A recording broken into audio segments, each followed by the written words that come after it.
Knockout পর্বে যে ২৪ বছরের অভিশাপ তারা করছে ব্রাজিলকে, এবার কি পারবে সেই অভিশাপ ভাঙতে?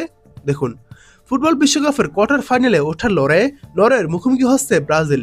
হালান্ডের বিপক্ষে এই ম্যাচটি ব্রাজিলের সামনে ২৪ বছরের এক অপেক্ষার অবসান ঘটানোর সুযোগ।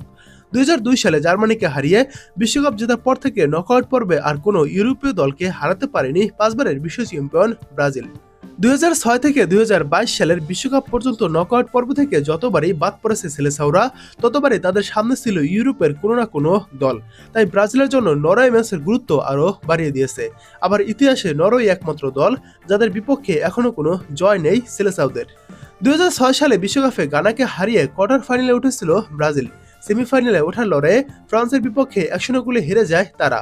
পরের বার বিদায় হয় কোয়ার্টার ফাইনাল দিয়ে। এবার তাদের প্রতিপক্ষ ছিল নেদারল্যান্ডস।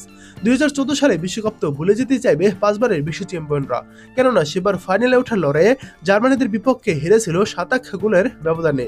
পরের দুই বিশ্বকাপে সেরা ৮ থেকেই বাদ পড়ে ব্রাজিল। এতে তাদের প্রতিপক্ষ ছিল ক্রোয়েশিয়া ও বেলজিয়াম।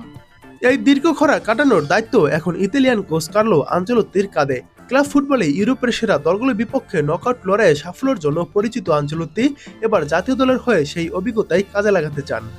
নরওয়ে ম্যাচের আগে ব্রাজিল কোচ বলেছেন, প্রথম ম্যাচ থেকে দল ধারাবাহিকভাবে উন্নতি করেছে। এখন আমরা অনেক বেশি সুসংগঠিত ও দৃঢ়। নকআউট ম্যাচে সবচেয়ে গুরুত্বপূর্ণ বিষয় হলো রক্ষণের দৃঢ়তা। সাম্প্রতিক ইতিহাস হতাশার হলেও বিশ্বকাপের নকআউট পর্বে ইউরোপীয় দলগুলির বিপক্ষে সামগ্রিক রেকর্ডে এগিয়ে ব্রাজিল। ইউরোপীয় প্রতিপক্ষের বিপক্ষে তারা জিতেছে ১৭টি ম্যাচ, হেরেছে ৯টিতে এবং ড্র করেছে ৫টিতে। ড্র হওয়া ম্যাচগুলোর মধ্যে ২টিতে টাইব্রেকারে জিতেছে এবং ২টিতে হেরেছে।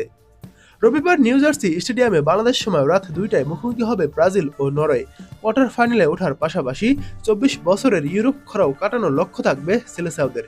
এখন দেখা যাক নরওয়েকে হারিয়ে দীর্ঘ ২৪ বছরের ইউরোপ খরা কাটাতে পারে কিনা ৫ বারের বিশ্ব চ্যাম্পিয়ন ব্রাজিল।